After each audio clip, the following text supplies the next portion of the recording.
Здравствуйте. Здравствуйте. Очень приятно вас видеть. Как себя чувствуете? Я чувствую отлично себя благодаря вам. В палате Лейсан Хожаевой из Нижнекамска все время врачи. Один вопрос. Как самочувствие? Еще в конце декабря она была на грани смерти. Весь последний год Лейсан жила с диагнозом цирроз печени. Это результат гепатита С. Женщину тогда поставили в очередь на донорский орган. Состояние ухудшалось, и она впала в кому. Тогда не особо понимала, что со мной может это произойти, что она у меня единственный человек в моей жизни присутствующий. Раньше я не так ценила, я думала, она будет жить вечно. Не вечно, но не будет таких моментов, где я смогу, из-под рук уходила, просто мой стержень. Я поняла, что моя мама – это мой стержень. Я понимала, что моя почта просто уходит из-под ног.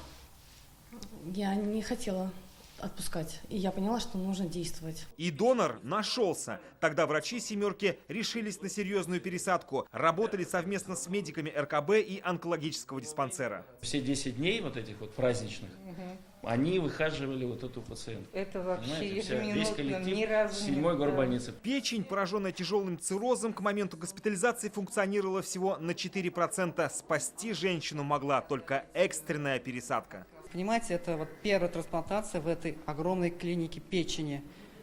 Изначально планировалось, что мы начнем с трансплантации печени, а у нас она случилась только в том году. Но мы это сделали. И мы гордимся своим результатом. Я думаю, пациентка нас поддержит и будет соблюдать все рекомендации и взаимодействовать с нами. Трансплантация печени – это также еще и про то, что кто-то не доживет, кому-то не достанется, кто-то не перенесет операцию. Вот такие 3 градации могут быть.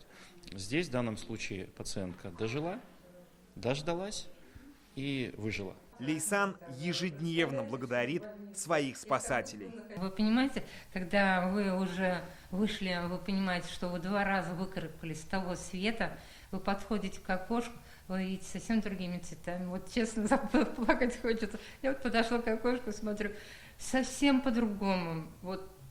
И солнце по-другому, и дома совершенно другие. Этим мы не дорожим, оказывается, когда мы не болеем, когда мы живы, здоровы, ничего нас не беспокоит. А когда ты уже вырезал с того света, в совершенно других красках видишь всю эту жизнь. Это совершенно другие эмоции. В 2025 году в «семерке» пересадили 3 сердца, 3 почки и печень. Это новое достижение огромной команды врачей и медицины Татарстана. Всего в республике сегодня в очереди на новую печень стоят 120 человек. Ильшат Низамединов, Игорь Романов, ТНВ, Казань.